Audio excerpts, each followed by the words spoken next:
नमस्कार दोस्तों। आजकल हम जितने सुविधावादी होते जा रहे हैं उतनी ही पेट की समस्याएं हमें परेशान कर रही हैं। जैसे कि कब्ज, पर्याप्त मात्रा में पानी न पीना, रेशेदार यानी फाइबर न खाना, रेशेदार फल या सब्जी न खाना, पर्याप्त एक्सरसाइज न करना, लगातार चिंता और तनाव में रहना कब्ज के मूल कारण हैं। लगातार एक ही जगह पर बैठे रहकर काम करना, कोई शारीरिक हरकत न करना, इन सब से पेट में कब्ज बनती है। हमारा मल पेट की आंतों में ही पड़ा पड़ा सूखता है, कड़ा हो जाता है, फिर उसे बाहर निकालने में गंभीर समस्या आ जाती है। इसका सबसे अच्छा उपाय यही है कि सबसे पहले तो रोज़ 3 लीटर पानी पीने की आदत डालें। 3 से 4 लीटर पानी पिएं। रोज़ सुबह उठकर हो सके तो 1 गिलास गर्म पानी पी लें। बहुत ज़्यादा गर्म पानी ना पिएं, 1 गिलास गुनगुना पानी ज़रूर पिएं। इसके साथ साथ कद्दू हो गया, अमरूद हो गए और बाकी जो रेशेदार फल फूल हैं वो भी लगातार उनका अपनी दैनिक आहार क्रिया में शामिल करना बहुत ज़रूरी है। उसके साथ साथ पर्याप्त एक्सरसाइज करना, योगा करना, पर्याप्त भाग दौड़ करना भी पेट की और शरीर की दूसरी समस्याओं में बहुत लाभदायक होता है।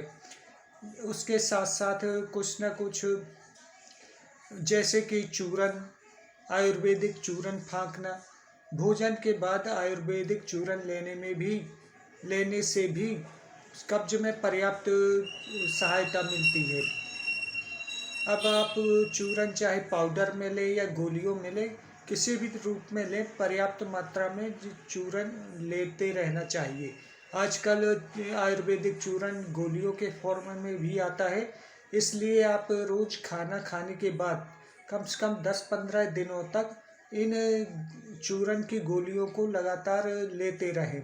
15 दिन तक लेते रहने से आपको पर्याप्त मात्रा में फाइबर भी मिलेगा, पेट की आंतों में की अच्छे से सफाई भी होगी। रोज़ सुबह उठकर अगर आप गर्म पानी पीते हैं तो उसमें भी बहुत अच्छी तरीके से पेट की आंतें साफ होती हैं।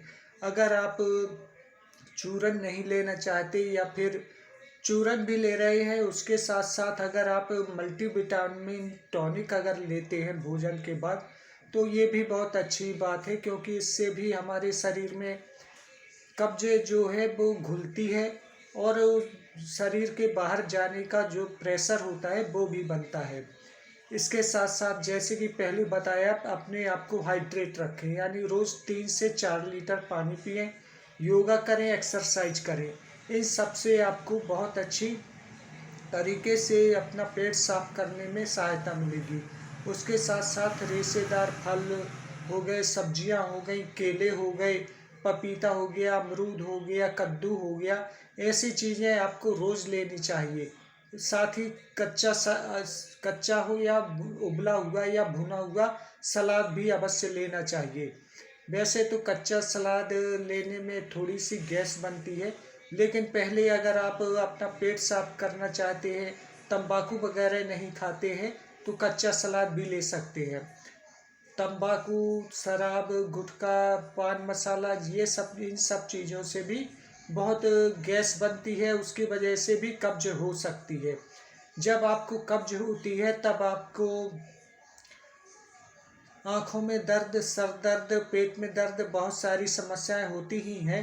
आपकी नाक भी लगातार बहती रहती है, क्योंकि आपकी पेट की जो कब्ज है, यानी आंतों से चिपकी हुई जो गंदगी है, वह खून की नसों से हमारे पूरे चेहरे तक, माथे तक आ जाती है। उसका असर हमारी नाक की साइनस पर पड़ता है, जिससे हमारा ये नाक लगातार बहती रहती है।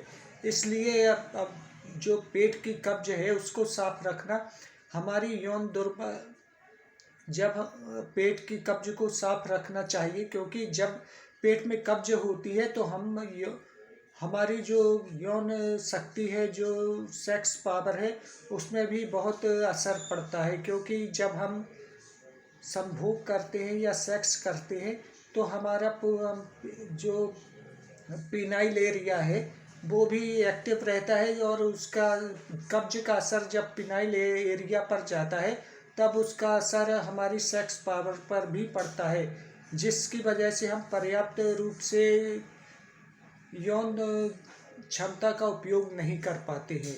इसलिए जैसा कि पहले जो उपाय बताए हैं उनका ज़रूर से उपयोग करें, उन उपायों को अपनाएं ताकि आपका जो संपूर्ण जीवन है वो स्वस्थ रह सके। साथ साथ आप यौन दुर्बलता का शिकार न हो, आपकी सेक्स पावर पर्याप्त बनी रहे।